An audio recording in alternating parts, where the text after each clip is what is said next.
ये नरेंद्र मोदी साहब ने क्या जादू की जप्पी डाली है अमेरिका को कि अमेरिका की ट्रेजरी सेक्रेटरी जो है वो येलन साहबा वो कह रही है हमें मसला ही कोई नहीं है कि इंडिया और अमेरिका जो है वो नेचुरल अलाइज हैं और बड़े ज़बरदस्त पार्टनर हैं और वो अगर तेल लेना चाहे रशिया से तो ले लें। ये क्या हुआ? कल मेरी नजर से गुजरी एक बात कि दुनिया में इस वक्त सबसे ज्यादा रिएक्टर कहां बन रहे हैं। तीसरे चौथे नंबर पर भारत था। आपका नाम पूरी लिस्ट में नहीं था। जय हिंद, वंदे मातरम। दोस्तों, आपका फिर से स्वागत है मेरे एक नए वीडियो में। दोस्तों, इस वीडियो में आप देखेंगे कि अमेरिका के चीफ ऑफ सेक्रेटरी ने जो बयान दिया है कि भारत अब किसी से भी तेल खरीदे, उनको कोई दिक्कत नहीं है। भारत अपना इंटरेस्ट के हिसाब से तेल खरीद सकता है। इसी बयान को सुनकर पाकिस्तान का मीडिया परेशान है। पाकिस्तान में हाय तबाह मची हुई है कि अब अमेरिका भी भारत की एक-एक कर सारी बातें मानता जा रहा है। अब तो ऐसा लग रहा है कि भारत सुपर पावर बनने की तरफ एक कदम बढ़ा चुका है। दोस्तों, वीडियो बहुत ही अच्छा है, पूरा देखें। अगर मेरा वीडियो पसंद आए तो मेरे चैनल को सब्सक्राइब कर मेरा सब। ये है कहानी हमारे बढ़ते हुए वर्चस्व की, हमारे बढ़ते हुए स्टैचर की, और जो हमने अपनी फॉरेन पॉलिसी ये दिखा दी है चीमा साहब, आप बोले ना बोले, हम वो करेंगे what is in our supreme national interest. 48 pharmaceuticals में से 22 फार्मास्यूटिकल पाकिस्तान से बिजनेस बंद कर चुके हैं। दुनिया को माननी पड़ेगी तो अमेरिका जैसे को भी यूटर्न लेना तो पड़ेगा। उन्होंने कहा हम आके आपसे किस चीज पे बात करेंगे जब आप अपने वादा ही पूरा नहीं करते। मिफ्ता इस्माइल के बाद इसहाक डार भी आईएमएफ के सामने बेबस। आलमी इदारे को राम करने का दावा ठुस हो गया। आईएमएफ का पाकिस्तान से डू मोर का मुतालबा। यूएसए की जानिब से इंडिया के लिए एक बहुत बड़ी न्यूज सामने आई है और न्यूज ये है कि यूएसए ने अनाउंसमेंट की है कि अगर हम बिजनेस की बात करें तो टॉप प्रायोरिटी इंडियंस को दी जाएगी, इंडिया को दी जाएगी। और आईएमएफ का अगला मती दौर ताखीर का शिकार हो चुका है। सुपर पावर्स तो बहुत दूर की बात है, दूसरी कंट्रीज में ग्रीन पासपोर्ट की वैल्यू नहीं है। सुमित भाई पहले तो ये बताएं ये नरेंद्र मोदी साहब ने क्या जादू की जप्पी डाली है अमेरिका को कि अमेरिका की ट्रेजरी सेक्रेटरी जो है वो येलन साहबा वो कह रही है हमें मसला ही कोई नहीं है कि इंडिया और अमेरिका जो है वो नेचुरल अलाइज हैं और बड़े ज़बरदस्त पार्टनर हैं और वो अगर तेल लेना चाहे रशिया से तो ले लें। ये क्या हुआ? G20 से पहले कोई मोदी साहब ने ये तो नहीं कहा कि मैंने बाइडेन से मिलना नहीं है? ये है कहानी हमारे बढ़ते हुए वर्चस्व की, हमारे बढ़ते हुए स्टैचर की। देखिए G20 के बाद अगली प्रेसिडेंसी हमको मिलनी है, ठीक है। और अब आपने कल एक बड़ी इंपॉर्टेंट शायद न्यूज आपसे मिस हो गई। देखिए ये चेंज कहां से हुआ। अगर आप देखेंगे ब्रिक्स में कल या परसों रशिया ने अनाउंस किया 16 कंट्रियां ज्वाइन कर रही है। अगर अब मैं G20 देखूं, G20 में क्या 19 कंट्री यूरोपियन यूनियन है, तो उसको हम एक कंट्री मानते हैं। बेसिकली 20 कंट्री और 40 कंट्री आई है। हम कहने को करते हैं भाई देखो 85% of the global GDP, 75% of global trade, 60% of global population. अगर ये 16 कंट्रियां यहाँ ब्रिक्स में जुड़ जाती है, दो चीजें होंगी।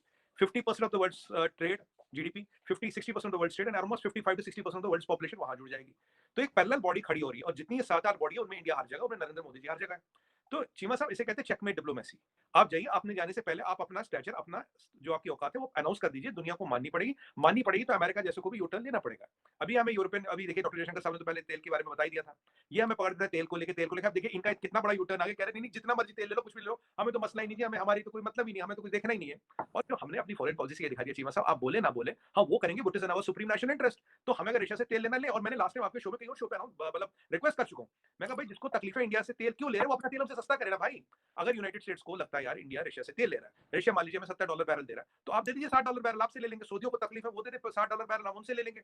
हमें तो सस्ता तेल चाहिए ना भाई साहब, जो देगा उससे लेंगे। ऐसा थोड़ी कि $100 पे रशिया भी बेच रहा है, $100 पे अमेरिका भी बेच रहा है, 100 पे ओपेक भी बेच रहा है। हम $100 वाला तेल ओपेक से या सऊदियों से ना खरीद के रशिया से खरीद रहे हैं, हम तो खरीद रहे हैं सस्ता दे रहा है, जो हमारे नेशनल इंटरेस्ट में होगा। आपको कैलकुलेशन बताई थी चीमा साहब, 50 मिलियन 5 मिलियन के 50 लाख बैरल दिन के इंटू $30 इंटू $30, ये है दिन की सेविंग, इंटू 30 महीने की सेविंग, इंटू 12 कितने hundreds of billions of dollars की सेविंग कराओ हार्ड एंड फॉरेन एक्सचेंज और ऐसी इकोनॉमिक कंडीशंस में जहां हमारा सुप्रीम नेशनल इंटरेस्ट होगा, वहां आएंगे।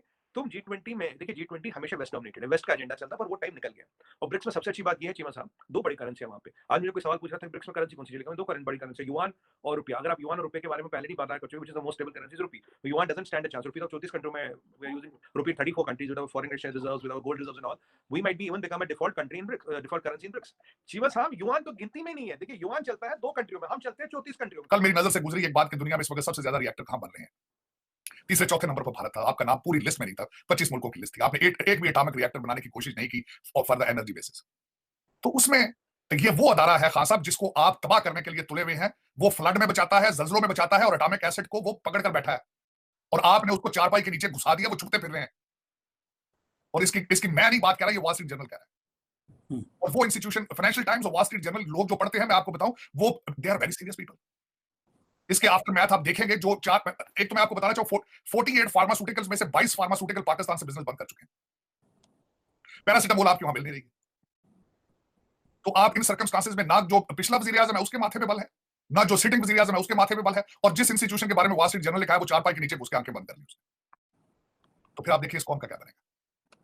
मायूसी, डेस्परेशन के अलावा मुझे कोई बता दें, मुझे मेरी ख्वाहिश है चीमा साहब मेरे साथ को बंदा डिबेट करके मुझे ये बताए कि पाकिस्तान का मुस्तकबिल ब्राइट है। और ये खान साहब अगले दिन उन्होंने फरमाया, मुझे कहता है कोई मर्जी जज आ जाए, जो मर्जी आ जाए, मेरिट पे आ जाए। खान साहब ने जब ये बात की, खुदा की कसम मुझे लगता है जैसा किसी ने मेरे मुंह के ऊपर थप्पड़ मारा है, और मुझे मेरी आंखों के सामने उस्मान बुज़दार साहब, आशिक मुराद सईद, जुल्फी बुखारी, चौहान साहब, मलक रियाज, फराह गोगी, गुजर बरादरी, ये सब के जब मेरे सामने चेहरे आए तो मैंने इस तरह लगा जिस तरह मैं, it was a shock, it was a shock.